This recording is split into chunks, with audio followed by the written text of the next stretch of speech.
Big shock తగిలింది. హైదరాబాద్ కి అతి సమీపంగా ఉన్నటువంటి ఒక మున్సిపాలిటీ ఇస్నాపూర్ ని బీఆర్ఎస్ పార్టీ కైవసం చేసుకుంది. కాంగ్రెస్ బీఆర్ఎస్ ఎమ్మెల్యే అంటే ఇక్కడ కాంగ్రెస్ బీఆర్ఎస్ ఎమ్మెల్యే పెట్టడానికి కారణం ఏంటంటే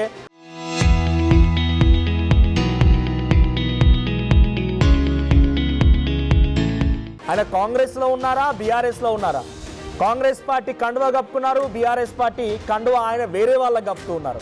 so Congress BRS MLA Gudem Mahipal Reddy సంచలనంగా మారారు. ఇక్కడ ఎమ్మెల్యే మహిపాల్ రెడ్డి నోట సినిమా డైలాగ్ వచ్చింది. బుల్లెట్ దిగిందా లేదా చూసుకో అంటూ కారెక్కి వెళ్ళిపోయారు గూడెం మహిపాల్ రెడ్డి. పరోక్షంగా కాంగ్రెస్ స్థానిక నేతలను ఉద్దేశించి వ్యాఖ్యలు చేసినట్టు తెలుస్తోంది. పటాన్చెరు నియోజకవర్గంలోని 5 మున్సిపాలిటీల్లో కూడా బీఆర్ఎస్ పార్టీ క్లీన్ స్వీప్ చేసింది. బీజేపీ మద్దతుతో ఇస్నాపూర్ మున్సిపాలిటీలను దక్కించుకుంది బీఆర్ఎస్ పార్టీ. సో బుల్లెట్ దిగిందా లేదా అన్నారంట ఆయన. మరి ఆ బుల్లెట్ ఎవరు దించారు, ఎవరికి దించారు? మరి గతంలో ఆయన బీఆర్ఎస్ పార్టీ నుంచి కాంగ్రెస్ పార్టీ కండువా కప్పుకున్న సమయంలో ఆయన ఎందుకు కండువా కప్పుకోవాల్సి వచ్చింది? అప్పుడు బుల్లెట్కి భయపడ్డారా? ఇప్పుడు దించడం కోసం అప్పుడు ఆయన కప్పుకున్నారా? ఇలా అనేక అనుమానాలు ఉన్నాయి. ఒకసారి డైరెక్ట్గా ఆయన నోటి వెంట విందాం బుల్లెట్ దిగిందా లేదా అనేది. ఒకసారి ఆ గూడెం మహిపాల్ రెడ్డి నోటి నుంచి బుల్లెట్ అనే పదం విందాం. బుల్లెట్ దిగిందా లేదో చూసుకో. బుల్లెట్ దిగిందా లేదో చూసుకోరు. బుల్లెట్ దిగిందా లేదో చూసుకోరు. బుల్లెట్ దిగిందా లేదో చూసుకోరు. ఆ బుల్లెట్ ఎంత పవర్ ఉందేనా? బుల్లెట్ దిగిందా లేదో చూసుకోరు. బుల్లెట్ దిగిందా లేదో చూసుకోరు. బుల్లెట్ దిగిందా లేదో చూసుకోరు. ఆ బుల్లెట్ ఎంత పవర్ ఉందేనా? బుల్లెట్ దిగిందా లేదో చూసుకోరు. బుల్లెట్ దిగిందా లేదో చూసుకోరు. రైట్. సో అధికార పార్టీలో అభివృద్ధి కోసమని కండువా కప్పుకున్నాను, అది దేవుడు కండువా అని చెప్పినటువంటి గూడెం మహిపాల్ రెడ్డి బుల్లెట్ దిగిందా లేదా అని అంటున్నారు. ఇప్పుడు 2.5 పాటుగా ఇంకా సమయం ఉంది. మళ్ళీ ఆయన ప్రతిపక్షంలోకి వెళ్తానట్టుగానే కనబడుతోంది.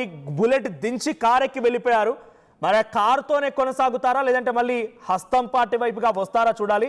మరి బుల్లెట్ దిగిందా లేదా అని చెప్తున్నటువంటి ఆయనకి అధికార పార్టీ మళ్ళీ ఏ రకంగా చూసుకుంటుంది, అధికార పార్టీ ఎలా ట్రీట్ చేస్తుంది? గతంలో ఈడీ రైట్స్ జరిగాయి, ఆయన సోదరుడిని అరెస్ట్ చేశారు, ఆయన సంబంధించి కబ్జాల విషయం బయటకు వచ్చింది, క్రషర్ని మూసివేయించారు.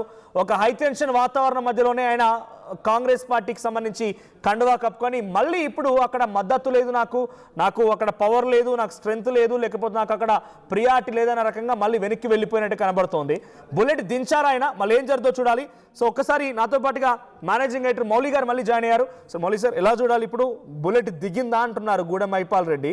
సో గూడెం మహిపాల్ రెడ్డి బుల్లెట్ దిగిందా అనేటువంటి దానికి నెక్స్ట్ సమాధానం ఏం దొరుకుతుంది అనుకోవాలి పొలిటికల్గా?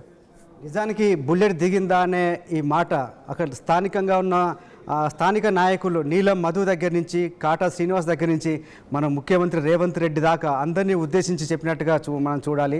నిజానికి గూడెం మహిపాల్ రెడ్డి చాలా హోప్స్తో చాలా ఆశలతో బీఆర్ఎస్లో గెలిచినప్పటికీ కూడా అంటే అతనికి చాలా అక్కడ క్రషర్ మిషన్స్ ఉన్నాయి, చాలా కాంట్రాక్ట్లు ఉన్నాయి, ఇవన్నిటి విషయంలో తనకు మేలు జరుగుతుంది, లాభం జరుగుతుంది అధికార పార్టీలో ఉంటే అనే ఉద్దేశంతో ఆయన కాంగ్రెస్ పార్టీలో చేరారు.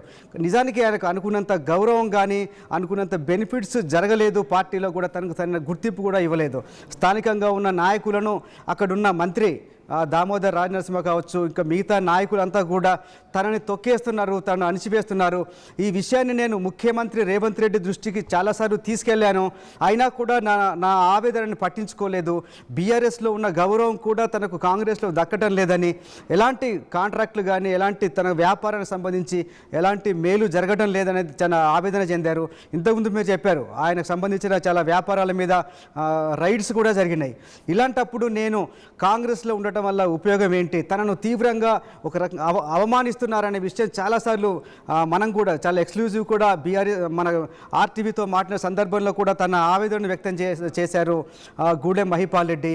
తనకు ఎలాంటి బెనిఫిట్స్ లేకపోను, తన వ్యాపారాలకు ఎలాంటి మేలు జరగకపోను, పార్టీలో తనను అవమానిస్తున్నారు, తనకు సరైన గుర్తింపు ఇవ్వటం లేదు, ఎమ్మెల్యేనైనా తనను చాలా మీటింగ్లకు పిలవకుండా ఎమ్మెల్యేలుగా పోటీ చేసి ఓడిపోయిన నాయకులకి పెద్దపీట వేస్తున్నారని, కాంగ్రెస్ పార్టీలో ఉండే స్థానిక నాయకులను తనకు వ్యతిరేకంగా రెచ్చగొట్టి వాళ్ళను ప్రమోట్ చేస్తున్నారని చాలా తీవ్రంగా ఆవేదన వ్యక్తం చేశారు. ఇదే పార్టీలో ఉంటే కాంగ్రెస్ పార్టీలో ఉంటే ఫ్యూచర్లో తనకు కాంగ్రెస్ టికెట్ దొరకడం కూడా అనుమానమే అనే ఒక భయం ఆయనలో ఉంది గూడెం మహిపాల్ రెడ్డిలో. మధు ఉన్నాడు లైవ్లోకి వెళ్దాం. సో మధు, ఇస్నాపూర్ మున్సిపాలిటీకి సంబంధించి ఇటు రఘునందన్ రావు అండ్ గూడెం మహిపాల్ రెడ్డి ఇద్దరు కీలకమయ్యారు, వాళ్ళ ఎక్స్ అఫీషియో ఓట్ని వినియోగించుకున్నారు. ఆ ఎక్స్ అఫీషియో ఓట్ ద్వారా ఇప్పుడు ఇస్మాపూర్ మున్సిపాలిటీని కైవసం చేసుకున్నారు. ఇప్పుడు ఏంటి గూడెం మహిపాల్ రెడ్డి బుల్లెట్ దిగిందా అంటున్నారు. ఎవరికి దించారు? అటు డైరెక్ట్గా కాంగ్రెస్ పార్టీ నాయకత్వాన్ని అంటున్నారా, స్థానిక నాయకులు అంటున్నారా, డైరెక్ట్గా సీఎం రేవంత్ రెడ్డిని టార్గెట్ చేశారనుకోవాలా? ఒక మున్సిపాలిటీ కోసం మళ్ళీ ఆయన బుల్లెట్ దించి కారెక్కి వెళ్ళిపోయారు. కారుతో కంటిన్యూ అవుతారా, మళ్ళీ హస్తం వైపుగా అడుగు వేసే అవకాశం ఉంది? ఏం జరగవచ్చు? ఎగ్జాక్ట్లీ, నిజంగానే ఇందాక అనూహ్య పరిణామమే ఇది. మొదట్లో ఆయన స్టేట్మెంట్ చేశారు బీఆర్ఎస్ అభ్యర్థుల్ని గెలిపించాలని. దాంట్లో భాగంగానే పటాన్ చెరువును దాదాపు